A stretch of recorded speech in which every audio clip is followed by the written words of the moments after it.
pour mieux caractériser les violations de droits de l'homme au Cabinda à travers le cas de Sarah White et sensibiliser la communauté internationale sur les violations de droits de l'homme au Cabinda, il est important de situer ce pays, le Cabinda, de rappeler les faits et de démontrer l'absence d'éléments à charge à l'encontre de ma cliente.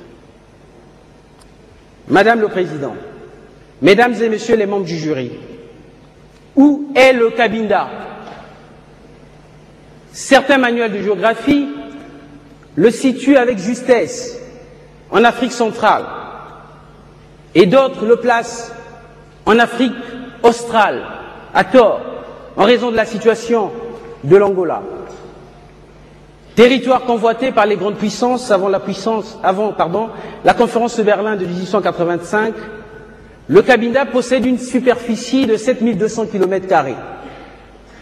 Ancien protectorat portugais depuis 1885, situé entre le Congo-Brazzaville et la République démocratique du Congo, la province du Cabinda, qui produit l'essentiel du pétrole angolais, a été annexée par l'Angola le 11 novembre 1975.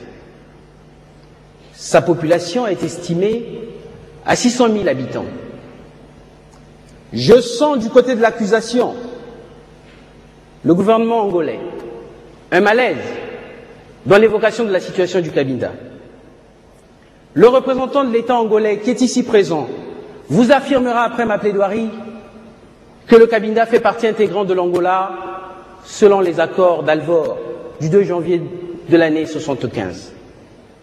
Vous apprécierez les arguments de la partie adverse, les autorités angolaises sur la question du droit à l'autodétermination du peuple Cabinda.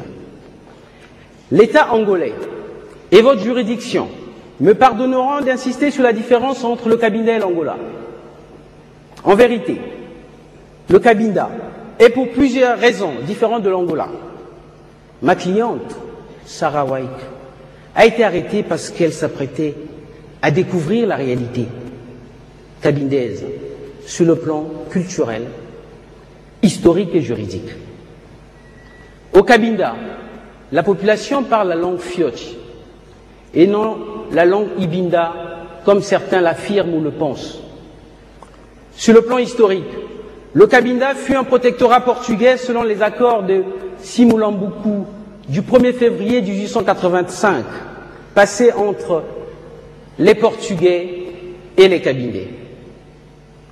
Cependant, l'Angola est une ancienne colonie portugaise dès le XVe siècle.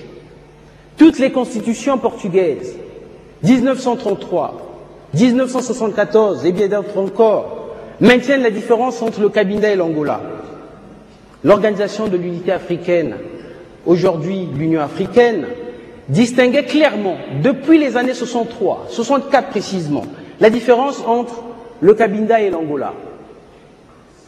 Je ne profiterai pas de cette tribune pour plaider la cause du Cabinda pour son droit à son autodétermination. Mais le cas de Sarah est la cause et la raison de ma présentation devant votre juridiction. Le rappel de ces quelques éléments s'imposait à votre juridiction puisque le cas de Sarah traduit la souffrance des milieux de Cabindais restés dans l'oubli. Madame la Présidente, Mesdames et Messieurs les membres du jury, Sarah White, européenne, citoyenne britannique et femme engagée, a commis le délit de vouloir révéler que l'Angola tire l'essentiel de son pétrole au Cabinda, lequel ne profite guère aux Cabindais. Pour ce seul motif, Sarah a été victime des intimidations de l'armée angolaise qui redoute la transparence dans la gestion du pétrole cabindais. Le pétrole reste-t-il au-dessus de l'humain? Faut-il sacrifier un peuple sur l'autel de la raison économique? Sarah voulait savoir la destination des revenus du pétrole provenant du sous-sol cabindais. Qui est Sarah White? journaliste de l'association Global Witness, spécialisée dans la défense des droits de l'homme et dans la transparence des revenus du pétrole, dont le siège se trouve à Londres, Sarah avait obtenu toutes les autorisations pour se rendre en Angola. Son passeport était valide.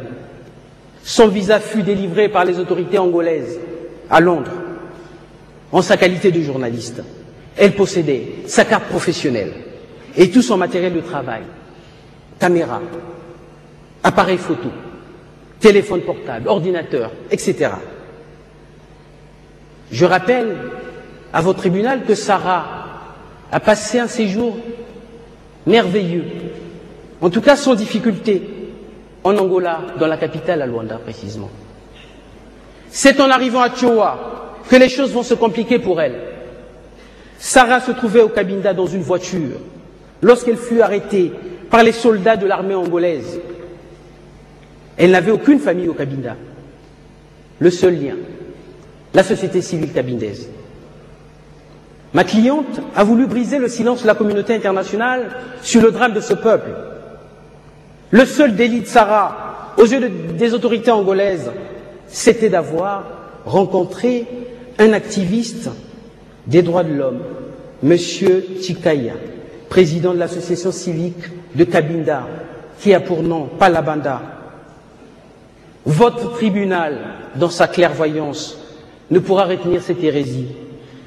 On ne peut pas inculper un journaliste parce qu'il a eu des contacts avec des associations de la société civile dans un pays. Interpellé le 18 février 2007 dans la province du Cabinda, libéré le mercredi 21 février 2007, le cas de ma cliente a montré que les autorités angolaises maintiennent le Cabinda dans un trou noir. La richesse du Cabinda en pétrole fait son malheur. C'est ce malheur que ma cliente a subi dans ce territoire africain. Lorsque ma cliente fut arrêtée, l'argument des autorités angolaises était le suivant. Elle possédait des documents subversifs. En quoi une caméra, un appareil photo, une carte professionnelle et un ordinateur portable peuvent être considérés comme des éléments à charge ou des éléments dangereux pour un journaliste et un défenseur des droits de l'homme qui ne filme pas les nombreux camps militaires angolais qui se trouvent au Cabinda. Dans cette affaire,